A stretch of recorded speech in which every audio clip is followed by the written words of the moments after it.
지역 현안을 분석해 전해드리는 시간 헬로 이슈 토크입니다. 모든 생명에는 기초가 중요하듯 건강한 지역 경제 생태계를 위해서는 그 뿌리라고 할 수 있는 소상공인의 역할이 중요한데요.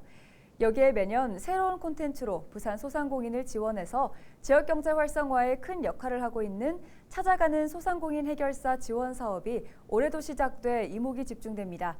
오늘 헬로 이슈 토크에서 자세한 내용 알아봅니다. 함께 이야기 나눠주실 분 소개합니다. 부산경제진흥원 소상공인 종합지원센터 정덕원 센터장 나오셨습니다. 어서 오세요. 네, 반갑습니다. 네, 먼저 센터장님이 이끌고 있는 소상공인 종합지원센터는 어떤 역할을 하는 곳인지 설명 부탁드립니다. 네, 먼저 저희 부산경제진흥원에 대해서 좀 소개를 드리자면요. 부산 중소기업과 소상공인 분들이 좀 성장 그리고 경쟁력 강화, 판로 개척을 통해서 궁극적으로 지역 경제와 일자리 창출에 이렇게 기여하고자 이렇게 설립된 기관입니다. 저희 소상공인 종합지원센터는요, 부산시에서 설립하고 부산경제진흥원이 운영을 하고 있는 기관이고요.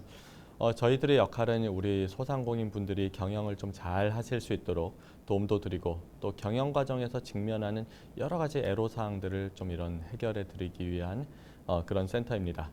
저희 센터는 작년 7월에 개소를 하였고요. 위치는 우리 소상공인 분들이 잘 쉽게 찾아오실 수 있도록 자갈치 시장 7층에 위치하고 있습니다. 저희가 하는 역할이 크게 두 가지로 나눌 수가 있겠는데요. 우선 경영에 좀 어려움을 겪으시는 분들은 좀 경영이 잘 되실 수 있도록 그런 애로사항을 해결해 드리는 역할도 하고요. 또 한편으로는 우리 성장 가능성이 높은 우리 소상공인 분들은 또 사업이 더 잘 성장할 수 있도록 그렇게 지원하는 사업을 하고 있습니다. 그리고 우리 소상공인 분들이 요즘 이제 온라인 판로 확대가 굉장히 중요하잖아요. 그래서 라이브 커머스 센터도 운영을 하고 있고요. 또 우리 부산 시민분들께서 많이 이용해주고 계시는 공공배달 및 쇼핑몰 플랫폼인 동백통도 운영하고 있습니다. 이렇게 저희 소상공인 종합지원센터는 지역 소상공인 분들을 위해서 여러 가지 지원 사업을 운영하고 있는 센터다 이렇게 말씀드리겠습니다. 네, 유망 소상공인을 발굴 및 육성하고 또 이제 경영상 애로사항 해결을 도와드리고 판로 확대도 지원하는 등 이제 다양한 역할들을 말씀해 주셨습니다. 오늘 이슈 토크에서는 이 여러 사업 중에서 찾아가는 소상공인 해결사 사업을 집중적으로 알아볼 텐데요. 지금까지의 성과는 어땠습니까? 네, 저희 찾아가는 소상공인 해결사 지원 사업은요, 우리 소상공인 분들이 영업 현장에 이런 존재하는 여러 문제점들에 대해서 전문가 분들이 직접 찾아가서 실질적인 진단도 해드리고 또 개선을 해드리는 그런 사업입니다. 저희 사업이 2020년도부터 부산시와 저희 진흥원에서 운영을 해온 사업인데요. 매년 좀 어려움에 직면한 업종이나 이런 대상을 선정해서 지원을 하고 있습니다. 근데 특히 저희가 단순히 그냥 문제 해결만 하는 게 아니라 그 문제를 해결함으로써 오히려 사업이 좀 더 좋은 기회가 될 수 있도록 적극적인 지원을 해드리고 있고요. 그래서 이제 전화위복이라는 그 말이 있듯이 우리 소상공인 분들이 어려움, 난관 이런 것들이 저희 이 지원 사업을 통해서 오히려 기회가 되실 수 있도록 도와드렸고요. 이걸 통해서 사실 실제로 많은 가시적인 성과가 좀 있었다고 말씀드리겠습니다. 네, 사업명에서도 어느 정도 짐작이 됩니다만 이 지난 코로나19 확산기에는 어려움도 있었겠습니다. 사업 추진에 어떤 변화를 좀 추구하셨는지도 궁금합니다. 네, 좀 더 구체적으로 말씀드리자면은 지난 2020년도에는 카페나 우리 베이커리 매장들이 어떤 브랜딩이라든지 아니면 영업 개선 이런 지원을 했습니다. 그리고 지난 몇 년 동안 코로나가 굉장히 확산이 돼서 어려움이 많이 있었는데요. 그래서 지난 2년 동안은 이런 비대면 트렌드에 맞춰서 음식 제품의 밀키트 전환을 집중적으로 지원을 했습니다. 특히 이제 밀키트 전환을 위해서 제품의 어떤 소스화를 이렇게 좀 시킨다든지 뭐 식재료의 어떤 포장 또는 어떤 레시피를 개발 뭐 이런 또 디자인 이런 부분들의 아주 세세한 부분까지 전문가들과 같이 진행을 했습니다.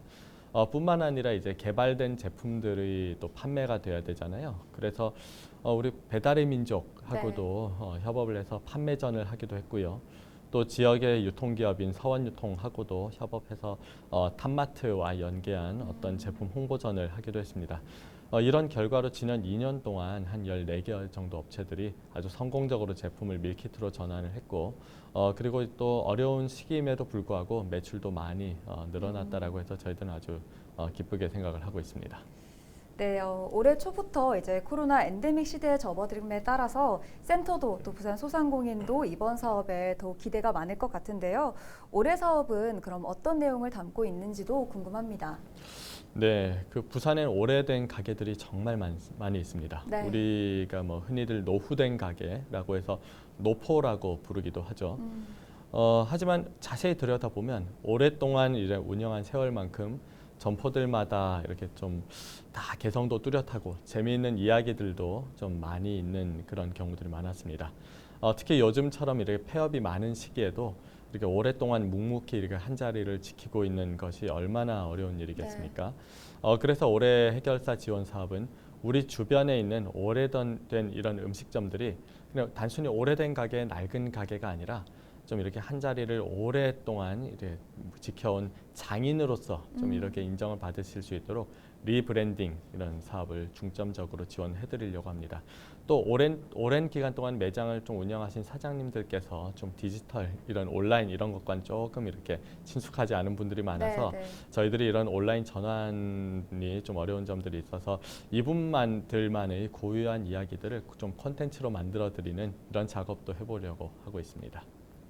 네, 리브랜딩을 중점적으로 지원해서 이제 소상공인만이 가진 이 고유한 스토리를 콘텐츠화하는 걸 이제 중점 역할로 가지고 계신 것 같은데 이 매년 사업의 핵심 아이템을 선정하려면 센터에서 지역 소상공인 사회나 지역 경제 분위기 파악에 아마 상당한 노력을 해야 될 것 같습니다. 다음의 사업의 주제나 또 핵심 키워드 선정을 위해서는 어떤 과정을 거치고 계신가요? 네, 먼저 이제 경기 변화를 가장 민감하게 이렇게 느끼시는 분들이 우리 소상공인 분들입니다. 그래서 우리 소상공인 분들을 둘러싼 환경 변화에 이제 어떤 이런 그 변화가 있고 문제가 있는지를 가장 먼저 살펴보고 있고요.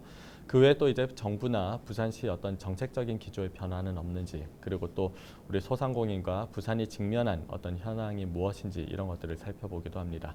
그 외에 뭐 여러 뉴스와 통계, 분석 자료 등도 저희가 면밀히 참고를 하고 있고요. 하지만 무엇보다 중요한 게 우리 소상공인 분들의 의견이겠죠. 그래서 사업 과정에서 저희들에게 들려주시는 그런 소중한 의견들이 저희들이 어떤 의사결정을 하고 또 이렇게 새로운 사업 방향을 하는데도 아주 좋은 그런 참고가 되고 있다고 말씀드리겠습니다. 네, 그렇다면 이제 많은 소상공인들 중에서 특히 부산 지역의 장수 가게와 장인 가게를 운영하는 소상공인을 이번에 지원 대상으로 선정하는 걸 이제 목표로 두셨는데 이 배경은 어디에 있습니까? 네, 사실 이번 해결사 지원 사업은 기획 단계부터 저희가 좀 많은 어려움이 좀 있었습니다. 부산 소상공인 생태계에도 코로나 전과 후로 많은 환경적 변화가 있었고요. 이런 상태에서 우리 소상공인 분들에게 해결해드려야 될 그런 어려운 점들이 너무나 많았다는 그런 부분들이 있습니다. 특히 이제 코로나를 끝까지 견디셨음에도 불구하고 결국 또 폐업하시게 된 분들도 또 많이 좀 보았는데요. 저희 센터가 있는 자갈치 시장 그 인근에서도 이렇게 폐업하시는 가게들을 볼 때마다 참 마음이 안타까웠습니다. 이런 상황에서 저희 직원들과 그 많은 이제 회의를 하는 과정에서 오랫동안 한 자리를 지키면서 이렇게 계속 가게를 운영하고 계시는 장수 소상공인 분들이 좀 누구보다도 좀 위대하고 이런 대단한 분들이 아닌가. 그래서 이런 분들이 도대체 어떤 측면이 있길래 그런 어려운 가운데서도 굳건하게 이제 사업을 할 수 있는가, 이런 것들을 잘 발견하고 또 이분들이 계속해서 또 사업을 잘 하실 수 있도록 도와드린 것이 좀 필요하다 하는 생각을 하였습니다. 그래서 또 저희가 찾아보니까 부산에는 장수 30년 이상 되신 장수 이런 점포들이 전국에서 세 번째로 또 많이 있더라고요. 그래서 이분들을 저희가 발굴해서 제대로 홍보하면 좋은 콘텐츠가 될 것이라는 생각을 했습니다. 뭐 이런 와중에 또 근반에도 롯데 면세점에서도 저희 부산 지역의 장수 소상공인들에 대한 이런 어떤 유무형 값어치를 아주 정말 높게 좀 평가해 주셔가지고 그래서 같이 이렇게 협업을 좀 제안해 주셔서 저희가 같이 올해는 장인 리브랜딩과 그리고 콘텐츠화를 지원을 할 계획입니다. 네, 많은 고민의 과정을 거쳐서 이번 사업을 선정하신 것 같은데 사업 내용을 들어보니 이제 몇 가지 핵심 단어가 좀 귀에 들어옵니다. 롯데 면세점과 함께 한다는 내용과 이제 콘텐츠 개발을 하겠다는 내용인데요. 먼저 이번 사업에서 롯데 면세점의 역할은 무엇입니까? 네, 저희도 이번 지원 사업을 통해서 롯데 면세점과 함께하게 되면서 우리 롯데 면세점이 소상공인들을 위해서 아주 뜻깊은 일들을 많이 하고 있구나 하는 걸 알게 되었는데요. 네. 특히 이제 좀 기업 차원에서 소상공인 대상으로 사업을 기획하고 운영하고 또 지원하는 이런 것들을 저희들도 아주 눈여겨보게 되었습니다. 이런 사업들을 2018년도부터 하고 있었다라고 합니다. 롯데 면세점이 좀 세계적인 이런 기업인 만큼 또 콘텐츠 제작이나 마케팅 이런 역량을 아주 잘 가지고 있기 때문에 저희들도 이런 기회를 잘 활용해서 부산의 장수 소상공인을 지원할 예정인데요. 네. 뭐 예를 들면 디지털 전환이나 가게 환경 리뉴얼 이런 부분들에 대해서 전문가들이 컨설팅 지원이나 또 이제 뭐 메뉴판 정비, 또 홍보를 위한 사진이나 영상 제작 이런 부분들에 아주 좋은 그런 협업이 될 거라고 생각을 합니다. 그래서 이번 기회를 통해서 또 50년, 100년 장수하는 그런 가게로 발판을 좀 마련하실 수 있도록 좀 이렇게 리브랜딩 가게 이런 지원을 할 계획이고 이번에 이렇게 롯데 면세점하고 같이 해서 저희는 아주 든든한 또 아주 오군이 생겼다 생각을 네. 하고 있습니다. 물론 이제 롯데 면세점이 가진 인프라를 적극적으로 활용할 수 있다는 이점도 있지만 오래된 가게나 장인 가게의 경우에는 그들만이 갖고 있는 유무형 가치가 분명히 있을 겁니다. 이렇게 대기업과 만나서 스마트하게 변신을 하면 자칫 그 가치가 훼손되진 않을까 우려하는 분들도 많으실 것 같은데요. 이 부분은 어떻게 대응할 계획이신가요? 네, 앞서 말씀드렸던 것처럼 저희 센터도 우리 장인 가게들이 가지고 있는 어떤 그 고유의 가치를 아주 중요하게 생각하고 있습니다. 네.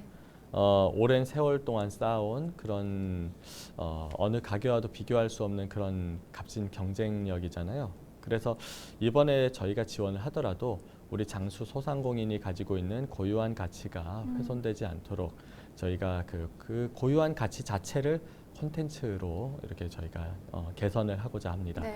그래서 이 기존의 장수 소상공인 분들이 오프라인 기반으로 주로 영업을 해오셨다면은 이번 지원을 통해서 전 세대가 이렇게 함께 공유하고 그 좀 나눌 수 있는 콘텐츠로 이렇게 만들어 드리자. 그렇게 되면 오프라인을 넘어서 온라인까지 이렇게 좀 범위가 넓어져서 다양한 세대들과 교류를 할 수 있지 않을까 생각을 하고요.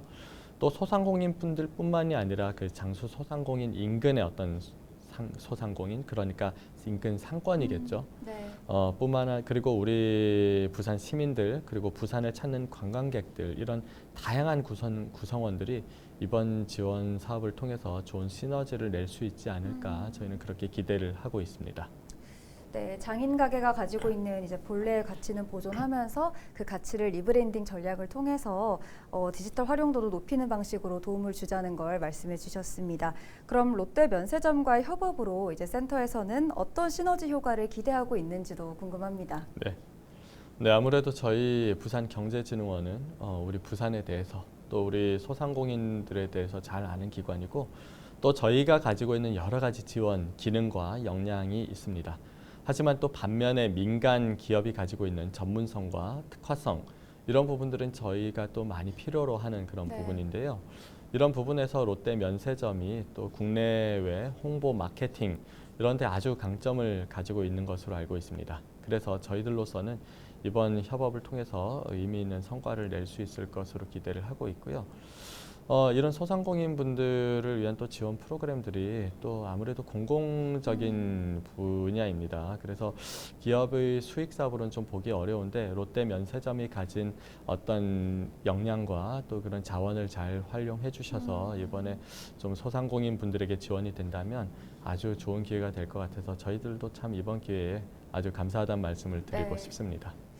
네, 장수 장인 가게의 가치는 아무래도 역사성이 될 텐데요. 이 부분은 그럼 어떻게 지원할 예정이십니까? 네, 그 장수 소상공인 분들께서 오랜 시간 동안 매장을 운영하시면서 지켜온 자리 또 만들어온 그 스토리들 자체가 역사성이라고 생각하기 때문에 네. 이런 부분들에 대한 콘텐츠를 통해서 롯데 면세점과 함께 아주 다양하고 풍부하게 이야기를 만들어 가고자 합니다. 무엇보다도 우리 장수 소상공인들이 그 나름대로 가지고 있는 이야기들과 그런 스토리가 있을 거예요. 그래서 그것들을 저희가 스토리텔링으로 작업을 통해서 우리 장수 소상공인이 어떻게 사업을 시작하게 됐는지, 어떻게 성장을 하게 되었고, 어떻게 오늘날까지 왔게 됐는지 이런 것들을 아주 재밌게 콘텐츠로 좀 만들어 보려고 네. 합니다. 특히 또 요즘은 온라인과 이제 오프라인이 결합된 형태, 즉 O2O라고 하죠. 이런 형태의 기획전도 많이 일어나고 있기 때문에 이런 기획전을 통해서 장인이라는 인식을 아주 많이 확산시켜보고, 또 그러면 혹시나 관광객, 부산을 찾는 관광객분들이나 부산의 어떤 시민들도 많이 좀 이용하시지 않을까, 그래서 또 장사가 좀 잘 되지 않을까, 네. 이런 것들도 기대를 하고 있습니다. 또 부산이 아무래도 영화의 도시잖아요. 그래서 이번 기회에 부산의 또 영화인들도 쉽게 찾으실 수 있도록 로케이션화하는 이런 자료화해서 부산의 장수 가게가 시민들에게 좀 꾸준하게 기억되고 또 그렇게 해서 계속 지속적으로 좀 이렇게 유지되고 성장할 네. 수 있도록 하는 것이 저희 방향이라고 할 수 있겠습니다. 네. 장수 장인 가게만이 가진 이 역사와 장점을 스토리텔링을 통해서 잘 녹여내서 콘텐츠화하는 게 제일 중요해 보입니다. 네. 오늘 방송을 시청하는 시청자분들 중에서 부산 지역 토박이 소상공인들께서 아마 관심 갖고 많이 지켜보고 계실 텐데요. 신청은 현재 마무리가 된 상태고 이제 앞으로 선정 작업이 남은 걸로 알고 있습니다. 향후 진행 과정도 좀 알려주시죠. 네, 저희가 5월 8일부터 21일까지 시민들을 대상으로 저희가 추천을 받았는데요. 정말 많은 시민들께서 네. 추천을 해주셨습니다. 그런데 정말 여전히 또 참여를 희망하시는 소상공인분들이 좀 많이 계셔서 이 시민 추천은 끝났지만은 5월 31일까지는 우리 소상공인분들께서 또 직접 신청도 하실 수가 있습니다. 그래서 이 기간 동안에는 많이 신청해 주시면 감사하겠고요. 신청이 끝나고 나면은 저희가 좀 서류나 또 현장 이런 평가를 거쳐서 한 15군데 정도를 선정해서 지원해 드릴 예정입니다. 네, 시민 추천 기간은 끝났지만 이제 소상공인이 직접 신청한다는 거를 보고 계신 시청자분들이 꼭 알고 계시면 좋을 것 같습니다. 마지막으로요, 이제 장수 장인 가게 지원이 한 가게의 성장을 넘어선 효과도 기대가 되는데요. 진흥원에서는 기대하는 더 큰 그림은 무엇인지도 궁금합니다. 네, 장수 가게라고 하면은 어떤 진짜 맛집이겠다, 정말 좋은 가게겠다 이렇게 생각하시는 분들도 있지만 또 한편으로는 좀 낡았겠다 이런 부정적인 인식도 있는 경우가 있습니다. 그래서 이번 지원 사업을 통해서 부산 장수 가게를 떠올리면은 어떤 낡은 가게 이런 게 아니라 먼저 장인이라는 키워드가 좀 떠오를 수 있도록 이런 인식 전환을 좀 하려고 하고요. 그렇게 되면 뭐 우리 부산의 시민들도 그렇고 부산을 찾는 관광객들도 예를 들어서 부산에 가면 뭐 국밥 장인이 그렇게 많다더라, 아주 뭐 부산에 가면 맛있는 그런 가게들이 많다더라 하라는 이런 좀 인식들이 많아지면은 부산을 찾는 분들도 더 많아질 것 같고 자연스럽게 부산의 어떤 소상공인 상권 활성화에도 기대가 되지 않을까 생각합니다. 근데 또 반면에 아무래도 오래된 점포다 보니까 그럼에도 불구하고 개선할 부분들이 좀 많이 있을 거라고 생각되고요. 그래서 그런 기회에 잘 하시는 부분들은 더 잘 하실 수 있도록 하지만은 또 개선이 필요한 부분들은 저희가 또 이렇게 브랜딩을 통해서 개선해 나갈 수 있도록, 그래서 아주 좋은, 아주 진정한 장수 소상공인으로서 잘 알려질 수 있도록 하는 게 이번 사업의 좀 목표라고 할 수 있겠습니다. 네, 부산의 장수 장인 가게들이 본래 고유성을 잃지 않으면서 기회들을 잘 활용해서 한 발짝 앞으로 나아갈 수 있도록 많은 도움 주시길 바랍니다. 오늘 말씀 여기까지 듣겠습니다. 고맙습니다.